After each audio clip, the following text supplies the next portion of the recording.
Well, welcome to The Catholic Reason, a radio production of St. Michael Catholic Radio based here in Broken Arrow, Oklahoma, where we think through various claims made by the Catholic Church concerning issues of faith, morality, and culture, and provide reasons behind those claims.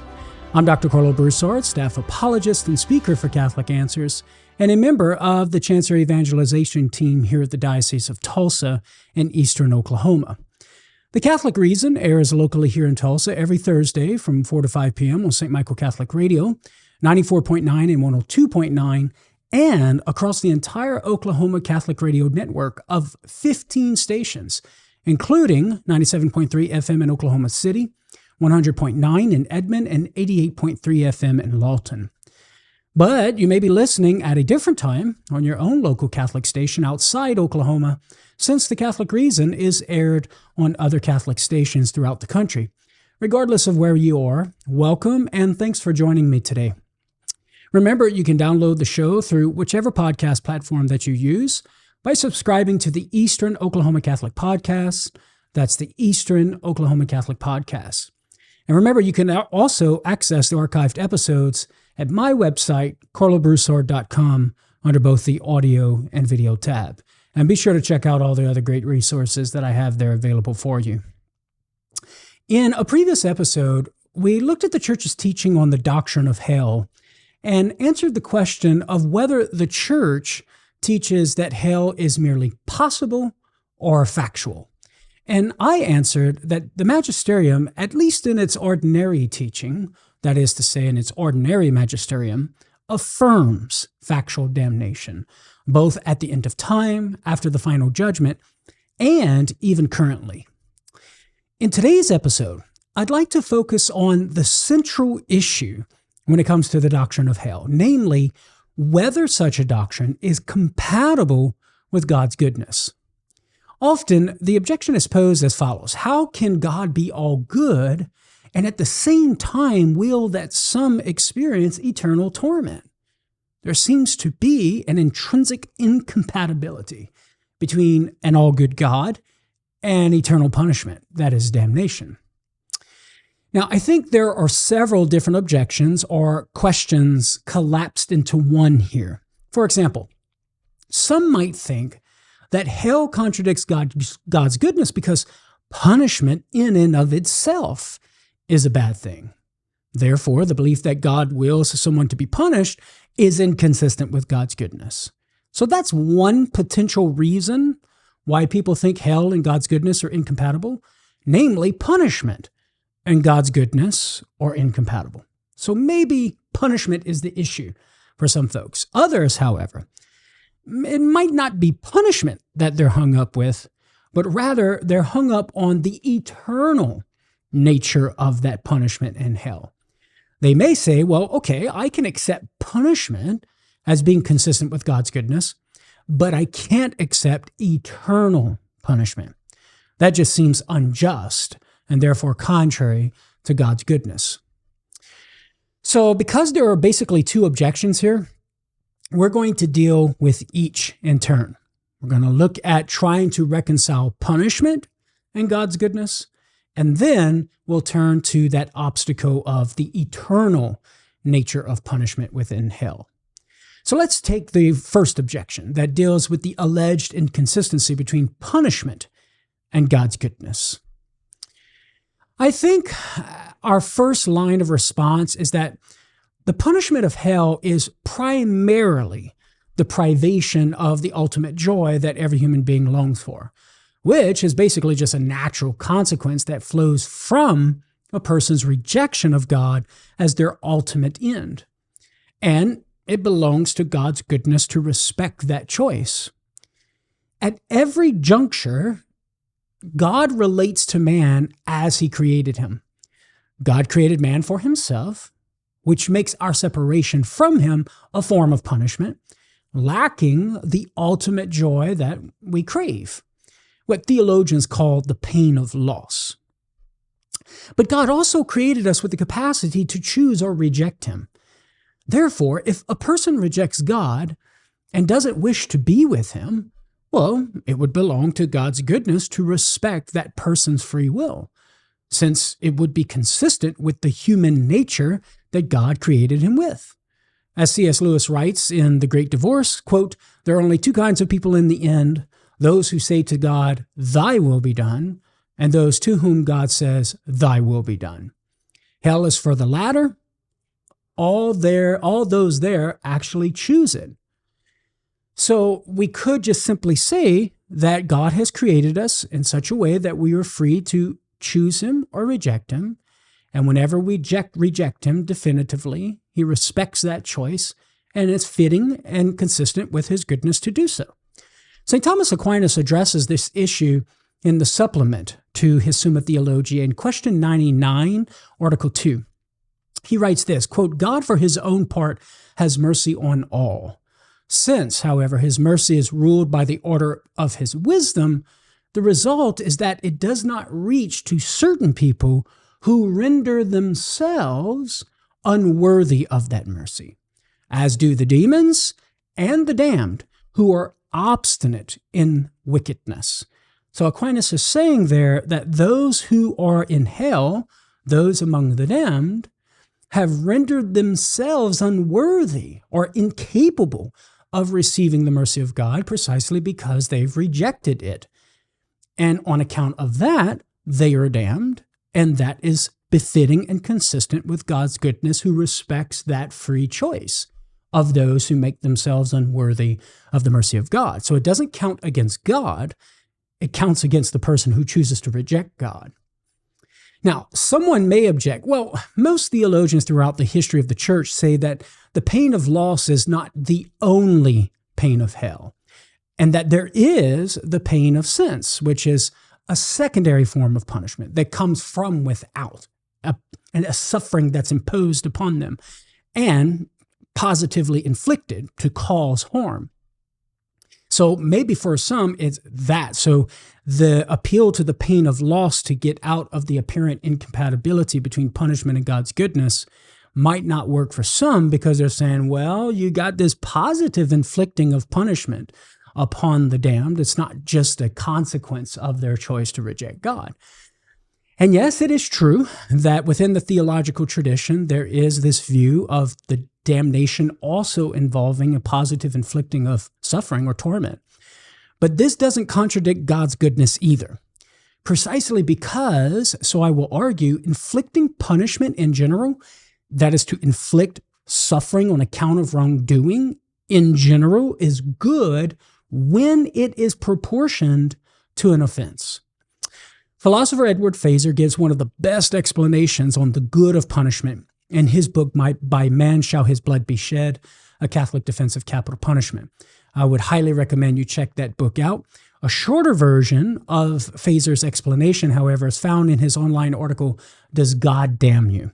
So I encourage you to go and read that article, but I'll just summarize his explanation to my best ability here. Feser starts with a Thomistic, coming from St. Thomas Aquinas, explanation of the natural relationship between pain and pleasure and bad behavior and good behavior. Again, the relationship between pain and pleasure, bad behavior and good behavior. For Aquinas, nature orders that we have feelings of delight or well-being when we have good behavior, when we engage in good behavior, which is basically just behavior that's consistent with the ends that nature directs us toward as human beings, like self-preservation, sexual reproduction, knowledge of the truth, experience of loving relationships and friendships, etc. Because of this, pleasure is what Thomistic philosophers call, quote-unquote, a proper accident of good behavior. And since good behavior is what constitutes true human happiness for St. Thomas Aquinas, pleasure is a proper accident for happiness. So there's this natural order of relationship between good behavior, behavior that's consistent with what's good for us, and pleasure. But as with other proper accidents, like four legs of a dog, say, this feeling of delight that naturally arises from good behavior and is supposed to arise from good behavior can be blocked. A dog is supposed to have four legs, but it may end up having only three legs, either due to the leg being removed because of it being damaged or some genetic defect. Similarly, as Fazer points out, it's possible that circumstances or psychological harm can prevent someone from taking pleasure in the realization of the ends toward which our nature directs us. Taking pleasure in good behavior, that can possibly be blocked. The pleasure that's meant to be experienced from good behavior, again, can be blocked. And in many cases, unpleasantness is the actual result of good behavior, when it should be the other way around. And the same line of reasoning applies to pain or suffering, say. Like pleasure, pain, sorrow, suffering is a proper accident. But unlike pleasure, pain is a proper accident of bad behavior, or so nature has it ordered, which is behavior. Bad behavior is just simply behavior that's not consistent with the ends that nature directs us toward, or not consistent with the things that are good for us as human beings. Whenever we behave in a way that's inconsistent with what nature dictates, they're naturally supposed to ensue painful or unpleasant consequences, and thereby a lack of happiness. For example, we may have a guilty conscience or feel dissatisfied. We may feel frustrated, anxious, humiliated, shame, or even self-hatred. In some cases, there's even physical illness, as in the case when we eat or drink too much, or eat or drink bad things. Now, even though nature ordains unpleasant experiences to follow bad behavior, this natural flow can also be blocked, like in the case of pleasure, supposedly following from good behavior, that can be blocked. Pain, which is supposed to follow from bad behavior, can also be blocked. And there are many ways in which we can do this and block that natural flowing of pain that's supposed to come from bad behavior. But we're going to have to pick back up on the other side of the break. Don't go anywhere. You're listening to the Catholic Reason. Well, welcome back, my friends, to the Catholic Reason. I'm Dr. Carlo Broussard. In today's episode, we're looking at basically the relation between hell and God's goodness. For many people, those two things are incompatible. And one reason why some think they are incompatible is because they think that punishment and God's goodness is incompatible. And so that's particularly what we're looking at so far in today's episode, trying to offer a response to try and show that punishment, considered in and of itself, when proportioned to a crime or a sin, is justified, and so can be compatible with an all-good God. And the way in which we were trying to begin to show this compatibility is to articulate and get a proper understanding of the relationship between human behavior and its consequences for human happiness. And looking to St. Thomas Aquinas as our guide, we were saying how nature nature has a certain design or a plan for human behavior and orders human behavior to be associated, good human behavior, to be associated with pleasure or delight, and bad human behavior to be associated with pain and suffering. But so often in our lives, we experience that sometimes we can block the pleasure that ought to be a consequence of the good behavior. Maybe there's circumstances or psychological factors that can impede or block the flowing of that pleasure that comes from good behavior. And so too, right before the break, I was saying how even though nature ordains unpleasant experiences to follow bad behavior, this natural flow can also be blocked, like in the case of pleasure. There are many ways in which we can do this. So for example, we're all too familiar with hiding our bad behavior in order to avoid punishments and criticism. We're also all too familiar, because normally the punishment and the criticism would bring about the unpleasant feelings associated with the bad behavior, so we block those unpleasant feelings by hiding the bad behavior. We're also too familiar with trying to rationalize our behavior in order to explain away shame and guilt, so that we don't have the unpleasant feelings. We might say that those who criticize us don't know any better and are just ignorant. Perhaps we might rationalize our behavior by looking to others who engage in it and say, well, you see, they're doing it, so it can't be that bad. Again, trying to minimalize the unpleasant feelings that are supposed to be associated with the bad behavior. Some even lock arms with those who engage in the same bad behavior and trick themselves into thinking that it's actually good. And anyone who opposes it is evil and just mean-spirited. The bottom line is that the unpleasant feelings that we're meant to experience with bad behavior, according to the design of our human nature, can be blocked. And in some circumstances, we rationalize our behavior so much that pleasure actually follows from the bad behavior, when it should be the opposite. Unpleasant feelings following from the bad behavior. It's this natural order that exists between pleasure and pain and good and bad behavior that grounds the goodness of punishment. Consider that when there's no delight experienced with good behavior, there's a real defect or dysfunction in nature. Something's gone awry here. Things are not functioning as they should. And the same is true for bad behavior. When a person doesn't experience unpleasant feelings, or maybe even experiences pleasant feelings and pleasure when he acts in a way that's not good or inconsistent with the ends that nature directs him to, something's awry. Things aren't functioning as they ought to function. There is disorder here manifesting itself within human nature. So in both cases, things need to be made right and restored back to order. The disorder present when there is no pleasure or even unpleasant feelings associated with good behavior needs to be brought back to order by seeing to it that the good behavior is rewarded with pleasure. And the disorder present, whether there is pleasure associated with bad behavior, needs to be brought back to order by seeing to it that the bad behavior is associated with pain. And there you have the essence of punishment.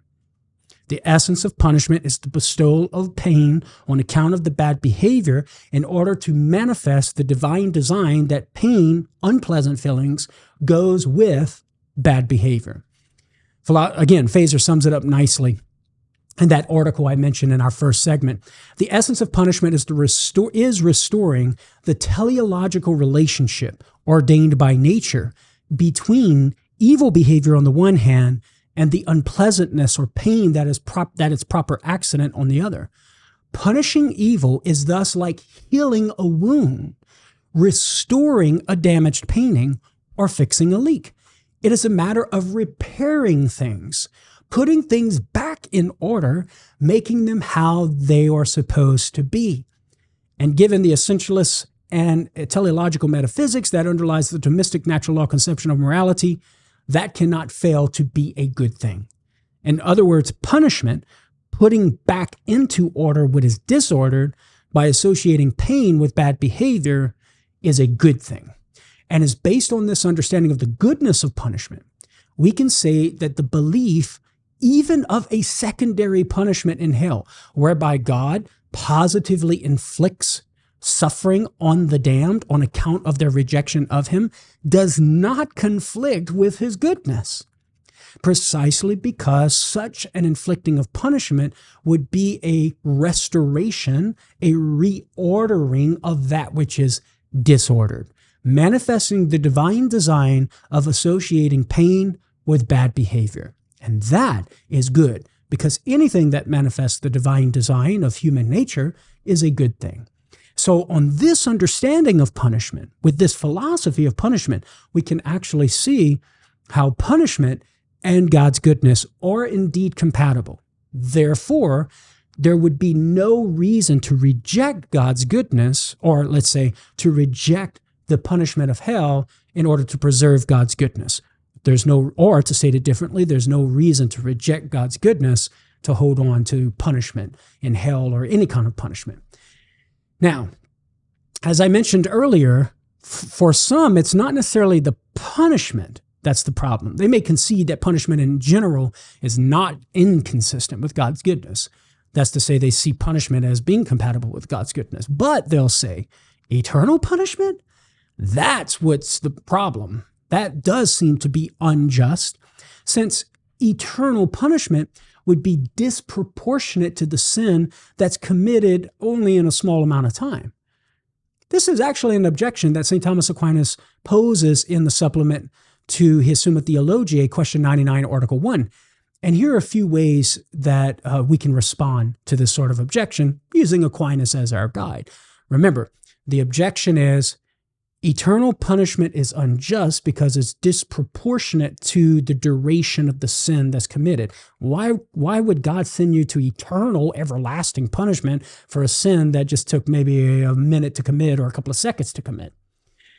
Well, first, this kind of objection wrongly assumes that a punishment must be equal or proportionate to the fault as to the amount of duration. Again, I'm going to repeat that. It wrongly assumes that punishment must be equal or proportionate to a fault as to the duration of the fault. Consider this. If the duration of punishment had to correspond to the duration of an offense, well, then it would be unjust to give a murderer a prison sentence any longer than the time it took for the murderer to kill his victim. But of course, we all intuitively recognize that's absurd. As Jesuit philosopher Bernard Border writes in his book, Natural Theology, time cannot be the standard by which punishment is to be determined. And that rings true. The measure of the punishment due for sin is not the duration of the sin, but the gravity of the fault. And here's where Aquinas comes in. Quote, the measure of punishment corresponds to the measure of fault as regards the degree of severity, so that the more grievously a person sins, the more grievously is he punished. The gravity of the sin must be proportionate to the gravity of the punishment, or to state it differently, the gravity of the punishment must be proportionate to the gravity of the sin, not the duration of the sin. In other words, it's the internal wickedness of an offense that is the measure of expiation for it, or punishment for it. As Aquinas points out in several places within the corpus of his writings, the gravity of an offense is determined according to the dignity of the person sinned against. So, for example, punishment for striking the President of the United States, say, is going to be greater than punishment for striking a fellow citizen in a bar brawl or something. In his Compendium Theologiae, Aquinas uses the example of striking a soldier versus striking a peasant, and then compares striking a soldier to striking a king or a prince, which is even more serious. So degrees of gravity within that single act of striking someone. And the higher the degree of gravity is going to determine the degree of the punishment. Now, since God is subsistent being itself, in Latin, ipsum esse subsistens, right? He is infinite in dignity and majesty. Therefore, his right to obedience from his reasonable creatures with reason, is absolute and infinite. There is no right that can be stricter, and every other right is based on it. A willful violation of this right to give God what is due in worship and adoration, which is what a mortal sin is, the willful violation of this right, is the most severe offense a human being can commit. As Border explains it in this way, again in his book Natural Theology, a willful violation of this right implies a malice which opposes itself to the foundation of all orders. And for Aquinas, it's an offense that, in a certain respect, is infinite, he says in his Compendium Theologiae. And because it's infinite in a certain respect, Aquinas concludes, a punishment that is in a certain respect infinite is duly attached to it. Now, I'm going to have to pick back up on this point on the other side of the break because I'm running out of time for this particular segment. Stay tuned, my friends. I'm Dr. Carlo Broussard. You're listening to The Catholic Reason. More to come on the other side in segment 3 of today's episode. Well, welcome back, my friends, to The Catholic Reason. I'm Dr. Carlo Broussard. We're talking about the relationship between hell and God's goodness. So far, we have responded to the particular objection that God's goodness is incompatible with hell because God's goodness is incompatible with punishment in general. And just in case there are some listening out there for whom that is an obstacle, namely punishment itself, we provided a way in which we can respond to that and help someone overcome that obstacle and see that punishment itself, when proportionate to the sin, is a good and not incompatible with God's goodness, but nevertheless can manifest the divine design for the relationship between human behavior, good and bad, and the consequences that nature ordains for it to come forth from it, namely pleasure and unpleasant feelings. So punishment is just a reordering of what is disordered. Now, as we mentioned, some will respond and say, well, it's not punishment that's the problem with hell. It's the eternal nature of punishment. And one way in which that is articulated is that the eternity of punishment or everlasting punishment is disproportionate to the duration of the fault, right? You know, you're punished forever for a sin that took only 30 or 40 seconds to commit.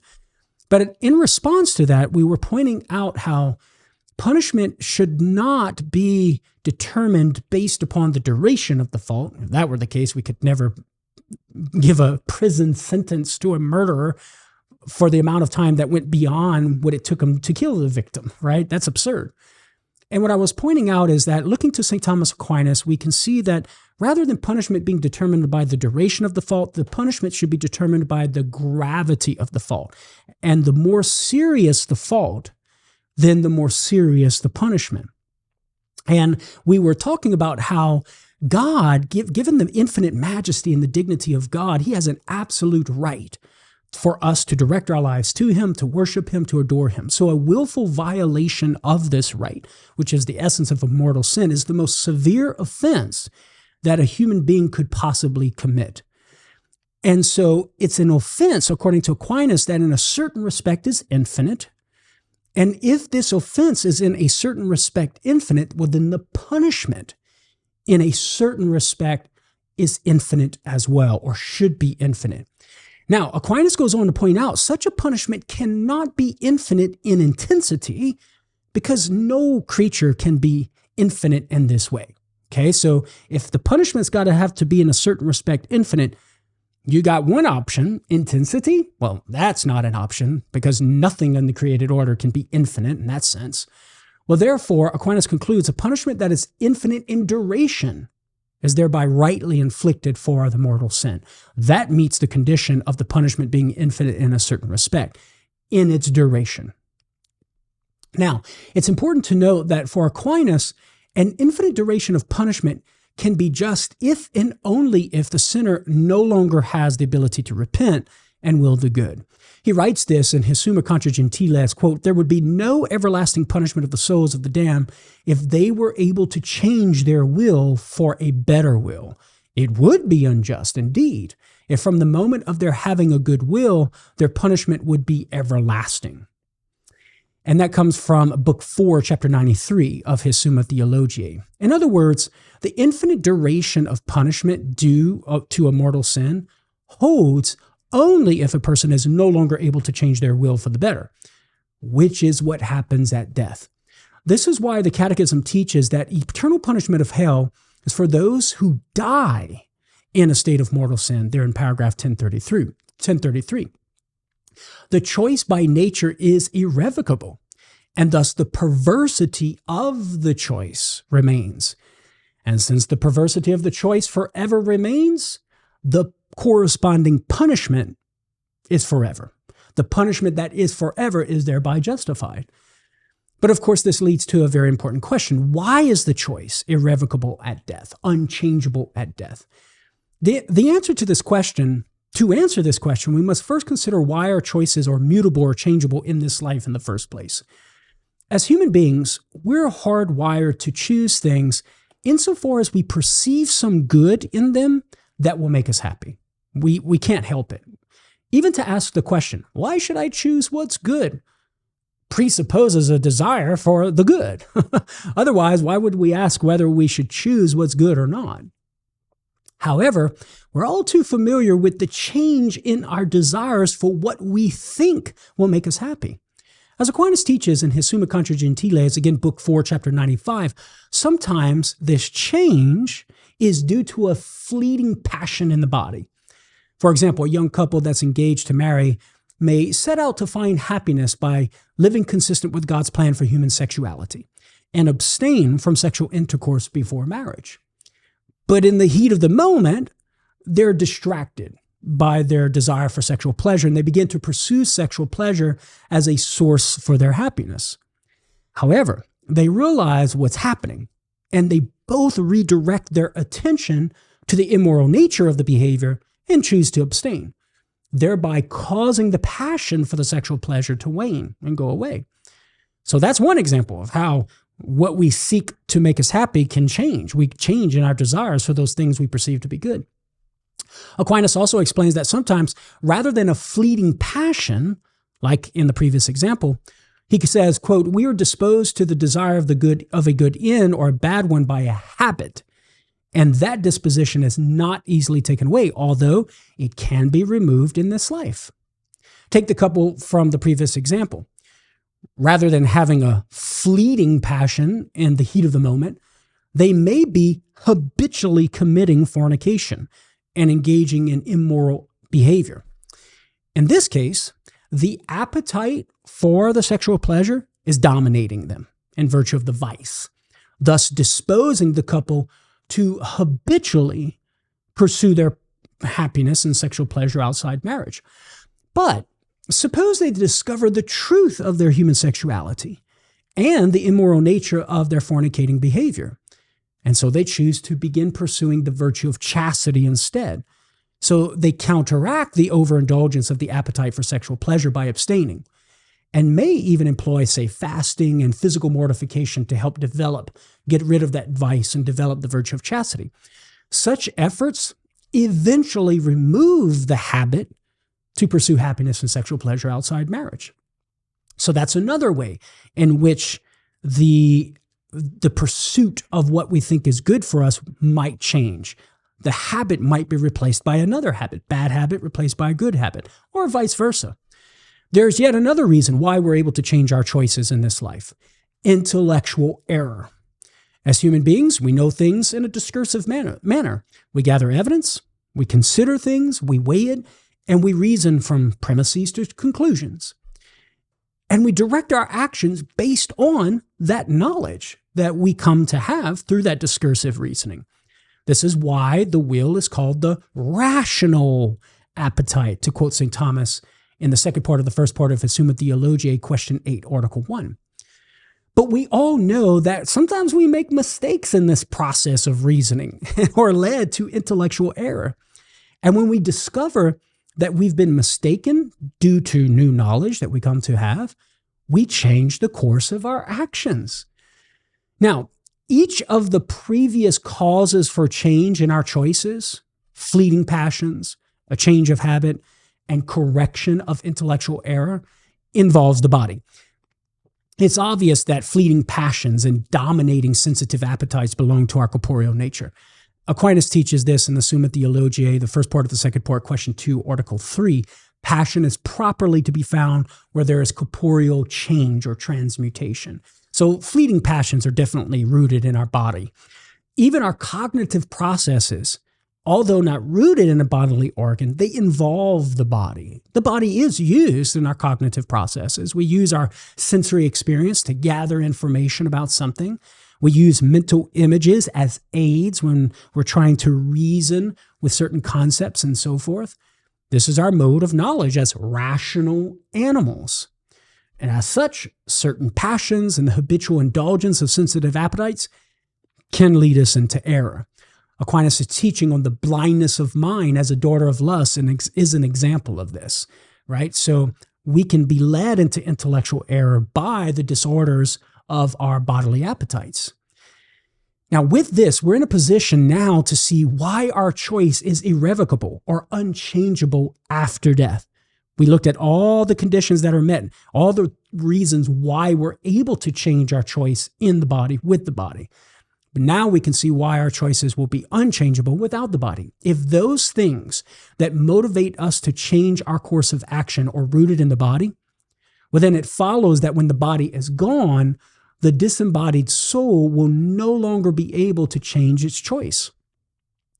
Since the corporeal preconditions necessary for change of choice are no longer present, whatever the soul makes upon separation, whatever choice the soul makes upon separation from the body, it's going to be fixed. The conditions for the change of the choice are no longer present. There's no longer any fleeting passion that can distract the soul from its choices to what its ultimate end goal is. There is no dominating sensitive appetite to pull the will away from what it sets its sight on. There's no more intellectual error to lead to different choices. The will, therefore, becomes habitually aimed at that which it chose as its ultimate end upon death. Also, as I just insinuated, there's no new knowledge to be gained, since the soul no longer has everything that went along with its discursive reasoning, such as sensation and imagination. The knowledge received upon death is received all at once, kind of like the angel's mode of knowledge. And St. Thomas talks about this in the first part of his Summa Theologiae, question 68, Article 3. So given that all of the reasons why we're able to change our choice in this life with the body are no longer present after death, it follows that whatever choice we're making at the moment of death, we are fixed in that choice, and the will cannot thereby be changed. My friends, I'm coming up on my last break. Stay tuned, more to come on the other side. Well, welcome back, my friends, to our last and final segment of today's episode of The Catholic Reason, where we're talking about the relationship between hell and God's goodness. And in this episode, my claim is that the two are indeed compatible, that we can affirm God being all good and at the same time affirm the reality of hell, which is a definitive self-exclusion from God, where you experience everlasting punishment on account of that self-exclusion from God. And prior to the break, I was giving an articulation or an explanation of why the punishment is everlasting. Not only on account of the gravity of the offense could we justify the everlasting punishment, but also because the will and the choice that it makes at the moment of death is irrevocable, unchangeable. So the rejection of God, therefore, is forever, because whatever choice we make at death, whatever we set our sight on as our life's ultimate goal, is either going to be God or something else. And if it's something else, that choice is fixed. And so we will, for the rest of our existence, be rejecting God, not making him the choice of our life's goal. And that, in turn, justifies the everlasting punishment. Since the perversity of the offense continues forever, the proportionate punishment continues forever. Now, when in talking about the irrevocability of the will at death, a question often arises, well, what about when the soul is rejoined to the body in the resurrection? Wouldn't that allow for a change in choice, since you now have the bodily condition back, and in the body are all the reasons that allow for choice to change, like in this life? St. Thomas addresses this in his question, Aquinas addresses this question in Book 4, Chapter 93 of his Summa Contra Gentiles, and he answers in the negative. He says, no, when we have our bodies back at the end of time in the general resurrection, that's not going to enable our will to change.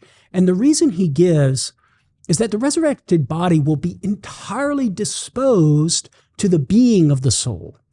And since the soul will already have set itself on something other than God, talking about the damned, the body will not be able to influence it. It was able to influence the soul before death because the soul came into existence with the body without being able to fix or set itself on a particular end.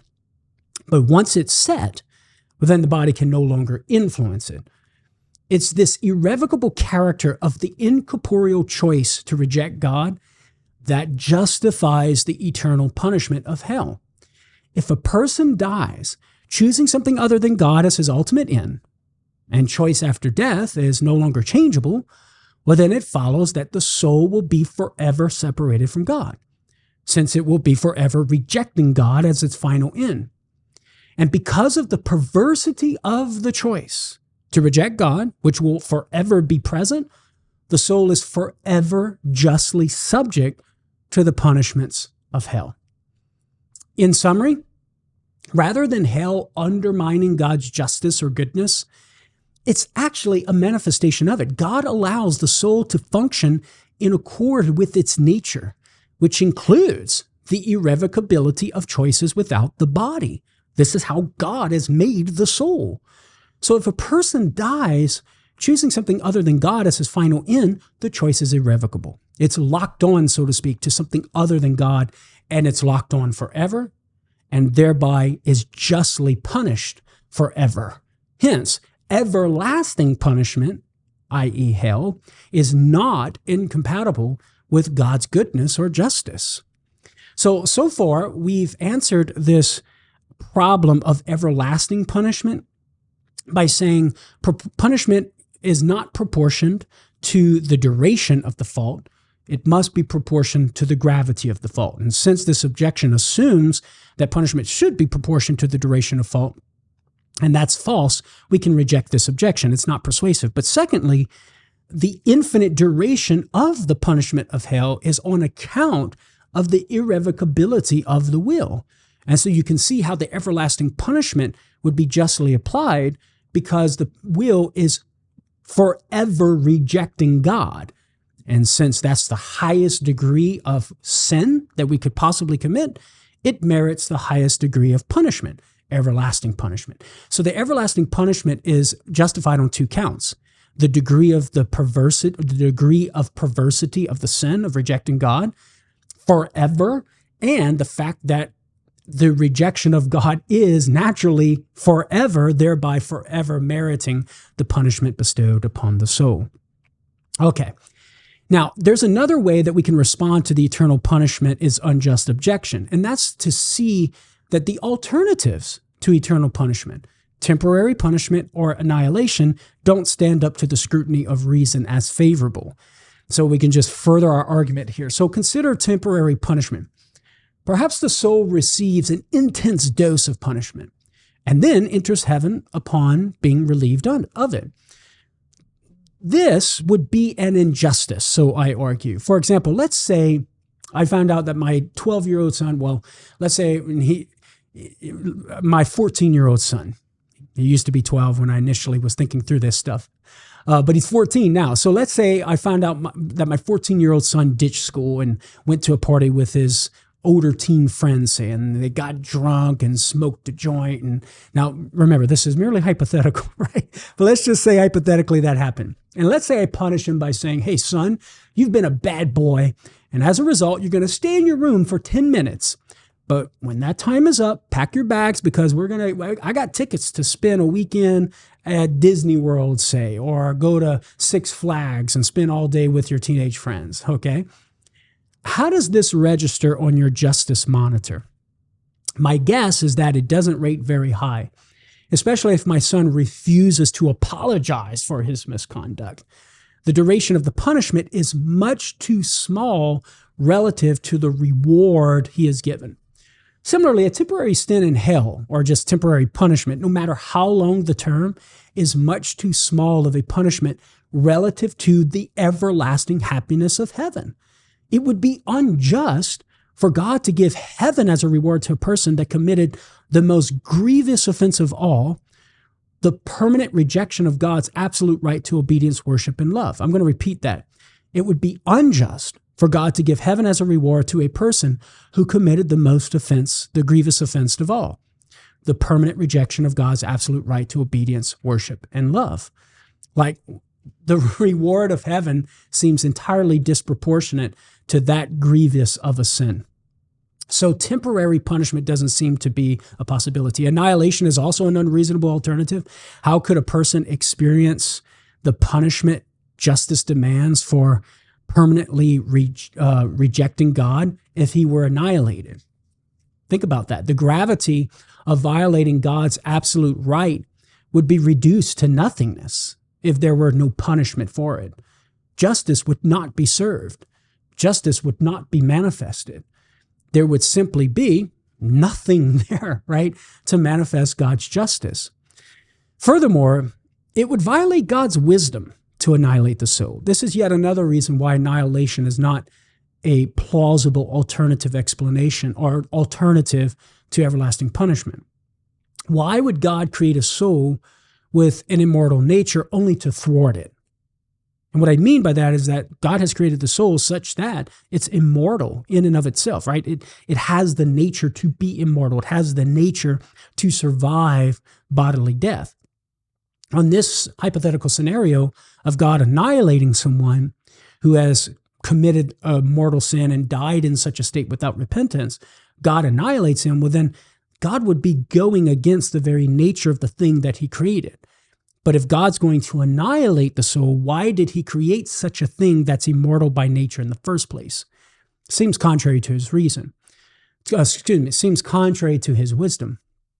Moreover, Aquinas argues that because God's power is manifest in preserving things in existence, to take a soul out of being would hinder that manifestation. So why not annihilation over and above everlasting punishment? Because of the very preservation of the being of the soul among the damned is it of itself a manifestation of God's goodness, because existence is a manifestation of God's goodness. And so neither temporary punishment nor annihilation provide positive alternatives, right, to the doctrine of everlasting punishment in hell. Once we understand the nature of punishment, once we understand the gravity of rejecting God in relation to the dignity of he who someone rejects, and once we understand the irrevocability of the choice of the individual separated from the body, which forever merits just punishment, it becomes clear that the doctrine of hell is indeed reasonable and compatible with God's goodness. Well, my friends, that's all the time that we have for this week's episode of The Catholic Reason. Again, my claim today is that the doctrine of hell is not incompatible with God's goodness. Punishment is a good when the punishment is proportioned to the offense. Since mortal sin is an offense against the infinite dignity of God, it follows that justifies punishment of an infinite degree, which can only be satisfied by everlasting duration, since you can't have infinite intensity. Even the infliction of punishment from without is not contrary to God's goodness, since it's a reordering of what is disordered in human behavior. Everlasting punishment in hell is also compatible with God's goodness because it involves a persistent choice to reject God as man's final end that is irrevocable.